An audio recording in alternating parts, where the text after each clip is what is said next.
Yo, what's up, people? Welcome to the second episode of Summer Summary, in which I will be discussing every NBA team's offseason.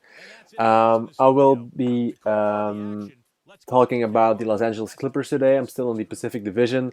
I did the Golden State Warriors in my first episode, so make sure to check that one out if you want some more info on what they did this summer and what I expect them to do next year. So the same counts for the Clippers.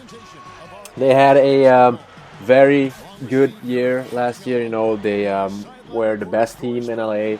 I do think that people thought they were gonna get further in the playoffs, but I'm sure that they bounced back in a good way. I will be talking about that in just a second.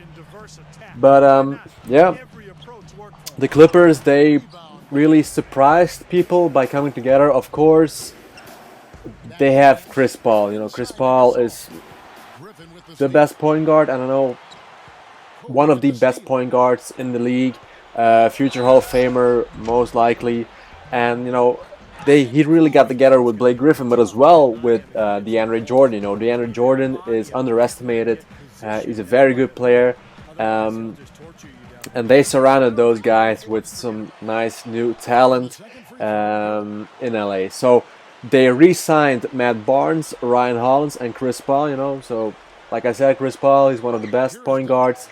Was a big signing for them. I didn't really expect him to go anywhere else. Looking at the year that they had before, and they signed Darren Collison, Anton Jameson, Byron Mullins, JJ Redick, and Jared Dudley.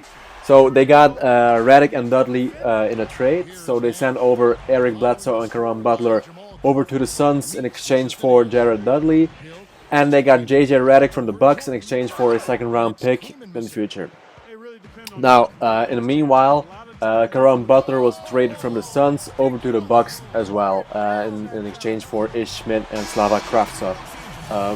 Butler is a Wisconsin native, so he's happy to be there, and this way every team, did an okay trade. Next to Butler and Bledsoe, they lost or didn't re-sign Chauncey Billups, who went back to Detroit, where he became a champion back in 2004. Ronny Turiaf went to the Minnesota Timberwolves, and they didn't re-sign Ryan Gomes as well. So their starting five would look like this at the moment. If everyone's healthy, Chris Paul would start at point guard, of course. JJ Redick at a shooting guard, Jared Dudley at shooting forward. I would put Matt Barnes there if I was a coach, but he's more of a bench player, I guess. Blake Griffin at power forward, of course, and DeAndre Jordan at center. Their bench is pretty deep as well, with the signings that they did. They got Darren Collison, very good player. Jamal Crawford, lights out every night if he wants to. Matt Barnes, steady player. I like his style of play. He can be a bit feisty at times, doesn't really look out for himself in terms of fouls and all that stuff, but I like him. Byron Mullins, I don't know, he was quite okay for the Bobcats. If they can develop him, put him together with Griffin and Jordan, make him play more athletic, they'll have a pretty good run with him as well. And then they got Ryan Hollins at center.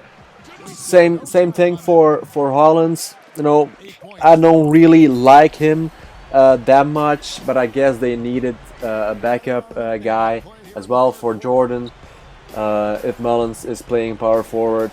So yeah. For the rest, you got Reggie Bullock, Anthony Jameson, more of a kind of veteran locker room influence, Willie Green, and Malik Waynes.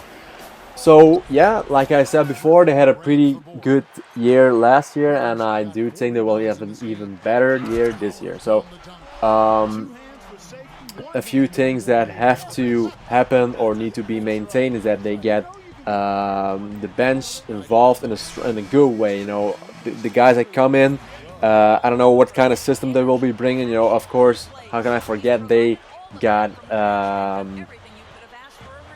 Doc Rivers. He actually played for the Celtics in the past, and now they got him to play to coach for them.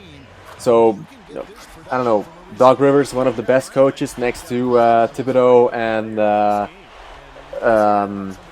Popovich, in my opinion, and I'm really excited to see what he'll do with the Clippers. You know, he got Rondo, Garnett, Pierce, and Allen over in Boston when they won a championship.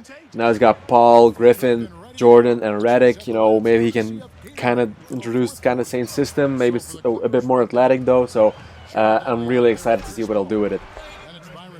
Yeah, they just need to improve on what they had last year. You know, keep that synergy flowing.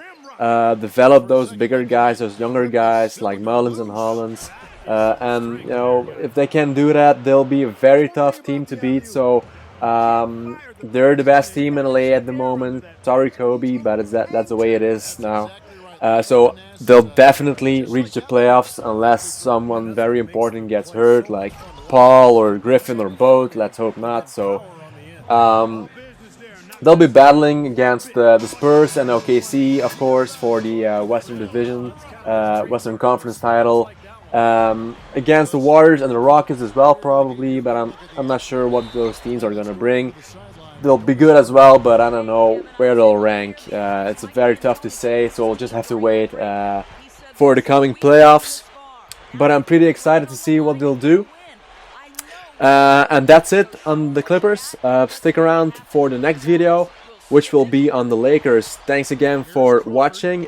Please give it a like and subscribe, and stick around. Peace out.